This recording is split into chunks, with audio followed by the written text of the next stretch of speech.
Hampir sebagian besar sentra budidaya kita sudah memasuki tahap kritis.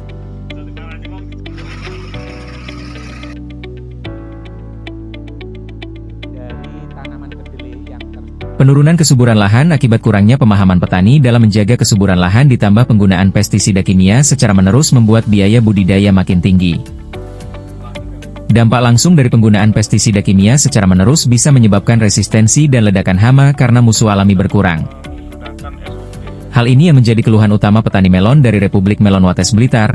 Slamet Siswanto. Teman-teman sudah banyak yang mulai frustasi ini dari petani-petani melon karena beberapa kali menanam sudah mengalami kegagalan.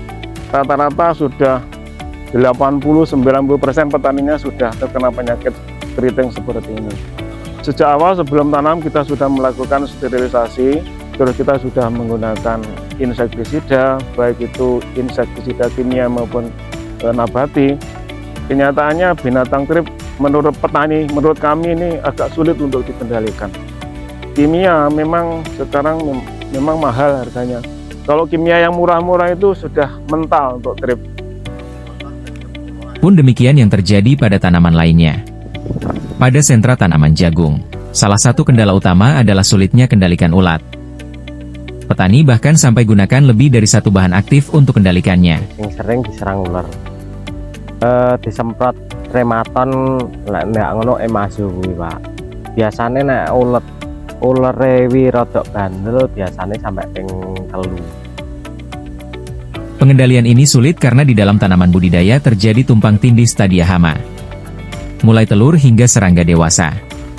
Sebagaimana penjelasan Profesor Yusmani Prayogo dari Pusat Riset Tanaman Pangan BRIN. Struktur populasi itu tumpang tindih. Jadi kenapa tumpang tindih? Jadi ada telur, ada nimfa, ada imago. Jadi itu biasanya karena biasanya pestisida kimia itu dia hanya membunuh stadia-stadia nimfa maupun imago, tidak bisa membunuh stadia telur. Celupan hadir sebagai solusi pengendali hama ramah lingkungan. Cara kerja yang unik dari celupan membuat hama menjadi mudah dikendalikan. Pada stadia telur celupan mampu menginfeksi hingga gagal menetas dan stadia lanjut membuat kemampuan makan hama menurun sebelum proses infeksi menyeluruh yang akibatkan hama mati. Berikut pernyataan petani yang sudah menggunakan celupan. Alat buah, racikan dari Pak Iwan juga bagus, terkendali sekarang. CEP kalih anu MPP ini ku pancen nggih niku teng kewane luwih efektif sing diserang ket awal mulai ndok sampai nganune keserang kabeh niku. Terus kerjane kan malih mboten patek nganu, mboten patek kerep urusan ngurusi uler niku. Menghadirkan tanaman sehat menyehatkan adalah tujuan utama dari inovasi ini. Hal ini senada dengan penjelasan Profesor Yusmani Prayogo dari Pusat Riset Tanaman Pangan BRIN. Keuntungan dari pengembangan komoditas organik, jadi tidak menimbulkan berbagai jenis penyakit karena dia tidak ada residu pestisida kimianya. Dan hasil akhir tanaman sehat menyehatkan bukan hal yang mustahil sebagaimana pernyataan Wahyono Hadi Siswanto, Kepala Desa Gondang Tulungagung.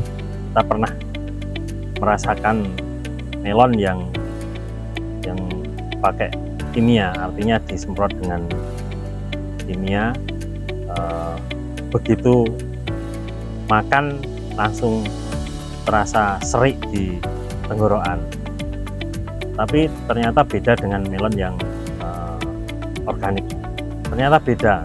Begitu kita petik langsung dimakan, rasanya enak, segar dan tidak ada rasa bekas di tenggorokan. Dan alhamdulillah setelah makan itu juga nyaman-nyaman saja, tidak ada rasa gejala batuknya.